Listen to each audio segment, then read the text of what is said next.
10 years ago, on a cold... Country music has always known how to hurt. Divorce, death, war, addiction, the slow disappearing act of a marriage falling apart at the kitchen table. Each time I see you again. Some of these songs were written in 20 minutes. Some took 2 years to record.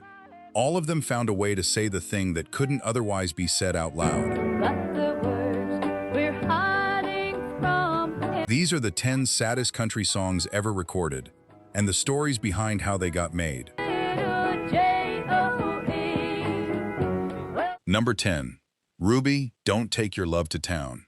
Kenny Rogers in the first edition, 1969. Ruby, are you contemplating going out somewhere? Mel Tillis wrote it about a soldier who comes home paralyzed and watches his wife get dressed up to go out every night without him.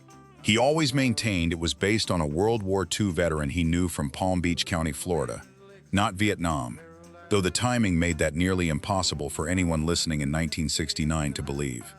Waylon Jennings recorded it first in 1966, and Johnny Darrell took a version to number 9 on the country chart in 1967. Neither one found the audience the song was actually waiting for. Don't take your love. That audience found it through a group that wasn't even trying to be country. Kenny Rogers, fronting a psychedelic-leaning pop act called The First Edition, cut it in 1969 and stripped the arrangement down until the desperation in the lyric had nowhere to hide. The final line is the man admitting that if he could move, he'd get his gun and put her in the ground. It's still one of the coldest closing lines ever released as a single. Shadow on the wall tells me the sun is going down. The record reached number 6 on the Hot 100 and sold over 1 million copies, and it became one of the defining anti-war songs of its era, without ever naming a specific war. Rogers didn't come from country music and didn't stay only in it, but a song about a man who can't stand up is the one that first proved he could sing absolutely anything and make a stranger believe every word. Number 9. I Fall to Pieces. Patsy Cline, 1961. Hank Cochran and Harlan Howard wrote it and couldn't get anyone to touch it.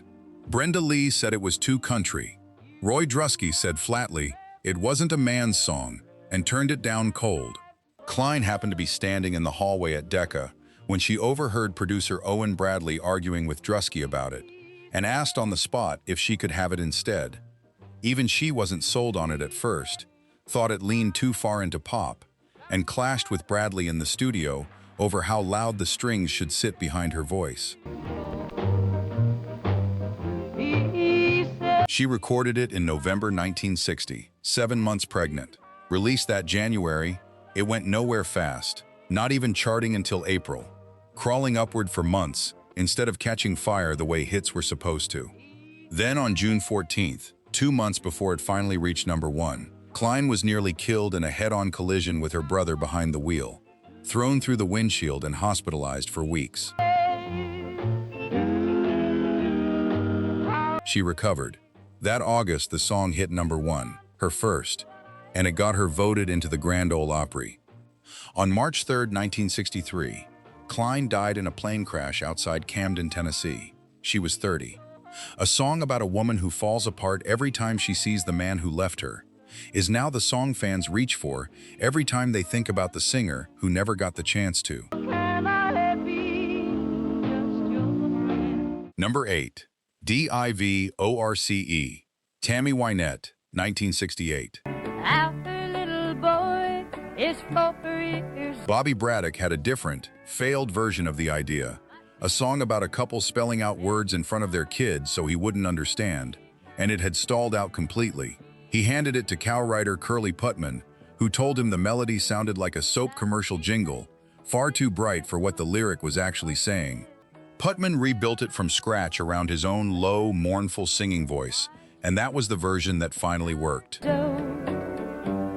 And quite a little man. It's sung from a mother spelling out D-I-V-O-R-C-E and C-U-S-T-O-D-Y, so her 4-year-old son in the next room won't catch what's ending his family. Wynette, twice divorced and raising 3 daughters alone by the time she recorded it in March 1968, reportedly said she hated herself for not writing it, because it matched her life exactly. Producer Billy Sherrill heard it once and cut it with her almost immediately. So we spell out. It hit #1 that June, her 4th chart topper in under 2 years, one single before the song that would define her forever, Stand By Your Man. But Divorce is the one where you can actually hear a mother trying to hide a word from a child, too young to survive, hearing it plainly. Oh, I can't spell. Number 7. Green, Green Grass of Home, Porter Wagoner, 1965. The old hometown looks the same. Curly Putman wrote it after a scene from the film The Asphalt Jungle stuck in his head, and for 2 full verses it plays like nothing more than a man coming home, greeted by his sweetheart Mary and the old oak tree he used to climb as a boy. It's warm, specific, almost too sentimental, the kind of song that could stop right there and still work fine as a simple ballad about missing home. When again I'll touch the green, green grass. Then he wakes up. 4 gray walls surround him. A guard and a chaplain are waiting to walk him to the gallows at daybreak. The only way he's actually going home is in a casket, buried under the same oak tree he just described climbing. Johnny Darrell recorded it first in 1965 to little notice, but Porter Wagoner's version reached #4 on the country chart that year and set the template, adding a flat, spoken delivery to the final verse that every later recording would copy. There to meet me. A year later, Tom Jones took it to #1 across the UK for 7 weeks, selling over 1 million copies there alone. And Elvis, Jerry Lee Lewis, Johnny Cash, and Merle Haggard all eventually cut their own versions. A song that sounds like a homecoming and is actually an execution. Nobody catches which one it is until the last line makes it too late to look away. Is my mama and papa. Number 6. Sam Stone, John Prine, 1971. Sam Stone came home to his wife. Prine served in the Army during Vietnam, stationed in Germany as a mechanic, never in combat. But he watched friends who had been in combat come home, changed, hooked on morphine that started as a battlefield painkiller and turned into something they couldn't put down once they were back home with nothing to numb. He built Sam Stone as a composite of 3 or 4 of those men, a soldier who returns with a purple heart and a habit, and slowly kills himself with a needle while his kids watch from the next room. A little shrapnel in his knee. The chorus holds the line Prine called the proudest of his career. There's a hole in Daddy's arm where all the money goes, and Jesus Christ died for nothing, I suppose. He said the image came first, a little girl shaking her head back and forth while a rainbow of money disappeared into her father's arm. And he wrote the rest of the song backward from that. It never became a radio hit. It didn't need to. The conflict overseas. Johnny Cash wanted to record it and asked Prine if he'd soften that one line, worried how a devout audience might take the word Jesus in that context. Prine told him the line was the whole song, but gave Cash his blessing to change it for his own version anyway. Cash ended up performing it live during a 1987 Austin City Limits taping, released on his album Live from Austin TX's, singing, "Daddy must have heard a lot back then, I suppose," in place of the original line. Rolling Stone later ranked Sam Stone 8th on a list of the 10 saddest songs ever written. Prine spent the rest of his career writing sadness with a gentle, almost funny touch. This is the one song where the funny completely disappears, and the one line even Johnny Cash couldn't bring himself to sing as written. Like 1,000 railroad trains.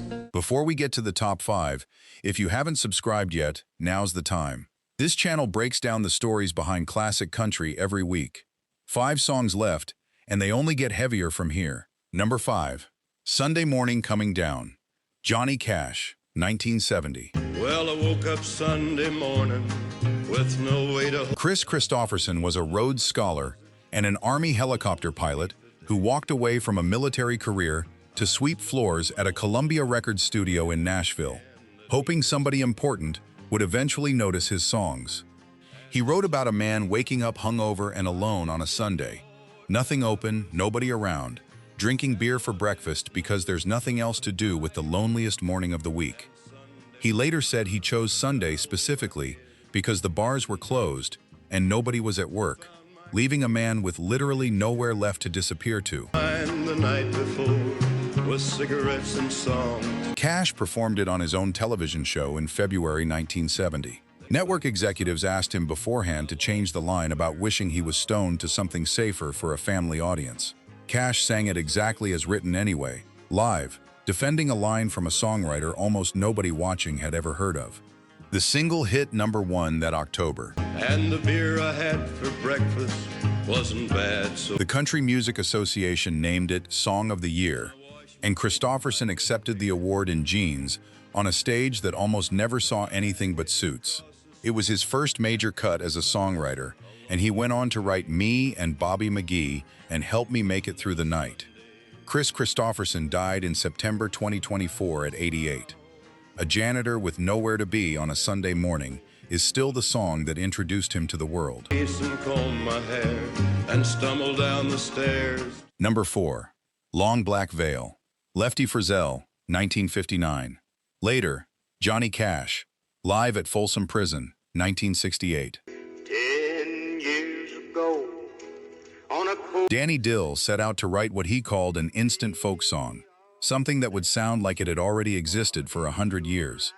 He pulled from 3 sources at once: a Red Foley recording called God Walks These Hills With Me, a newspaper story about the unsolved murder of a priest in New Jersey, and the urban legend of a mysterious veiled woman who supposedly visited Rudolph Valentino's grave every year after his death.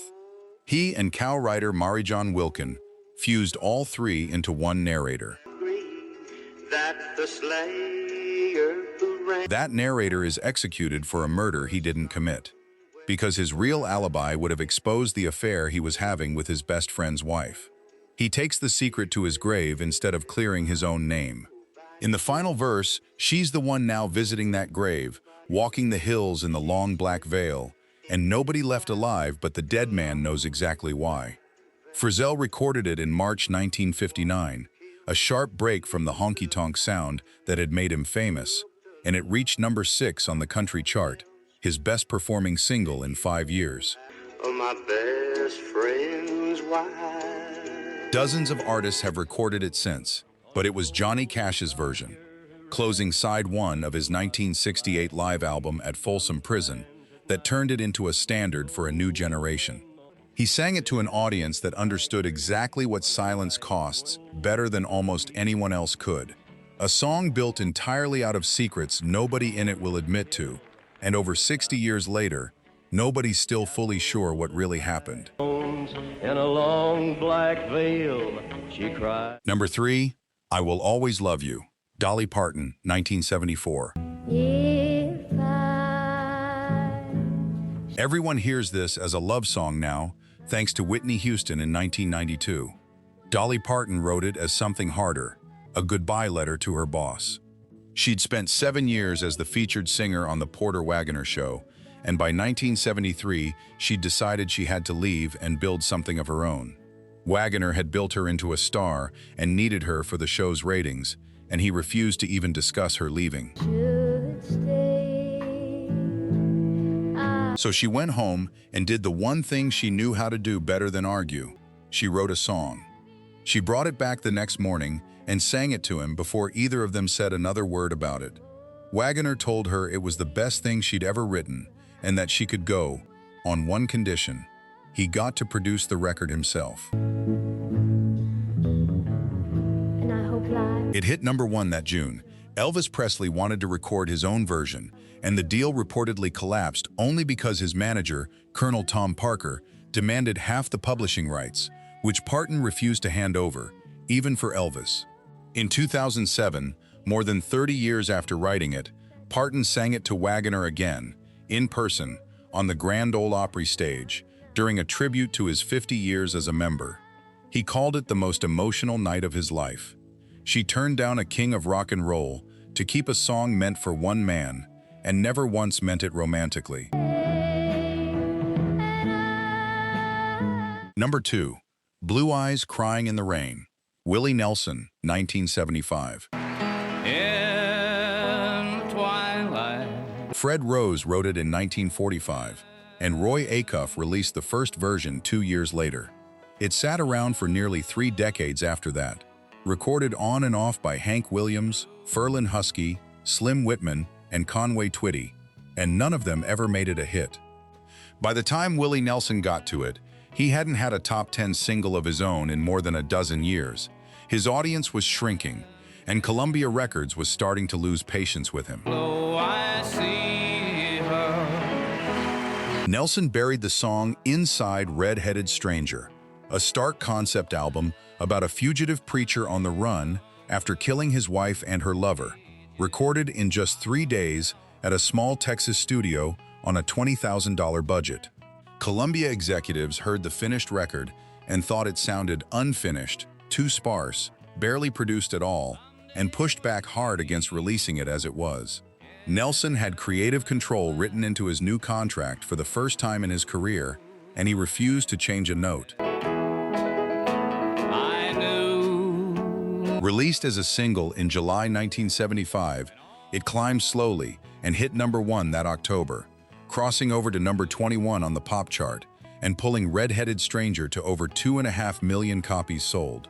A song 30 years old, already turned down by 4 decades of singers, is the one that finally made Willie Nelson a star nobody could ignore. It took the industry the better part of a lifetime to catch up to a song that had been sitting there the entire time. Only memories remain. Number 1. He Stopped Loving Her Today. George Jones, 1980. He said, I'll love you till I die. Bobby Braddock and Curly Putman wrote it about a man who spends his whole life loving a woman who left him, and only finally lets her go the day he dies. Producer Billy Sherrill carried an inch-thick notebook of rewritten drafts around for months, unsatisfied with every version, before landing on language he thought could actually carry the weight without collapsing into melodrama. All dressed up to go. Then he had to get George Jones to record it, which became its own 2-year ordeal. Jones was deep into addiction, missing sessions outright, unable to hold the melody when he did show up, and at one point sang the whole thing to the tune of a different Kristofferson song by mistake. Sherrill eventually spliced the first verse and the spoken recitation together from takes recorded 18 months apart just to get a usable master. Jones hated it the entire time.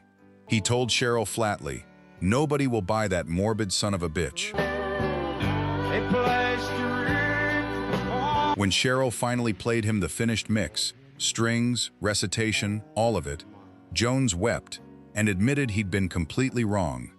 Released in April 1980, it became his first solo #1 in 6 years and swept nearly every major award in country music that year and the next. The CMA Single of the Year, the CMA Song of the Year twice, the ACM Song of the Year, and a Grammy. It's been named the greatest country song ever recorded by more critics' polls than any other single in the genre's history.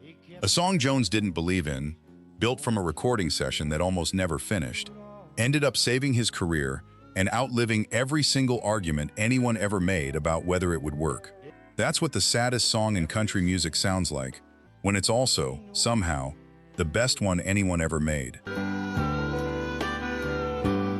He stopped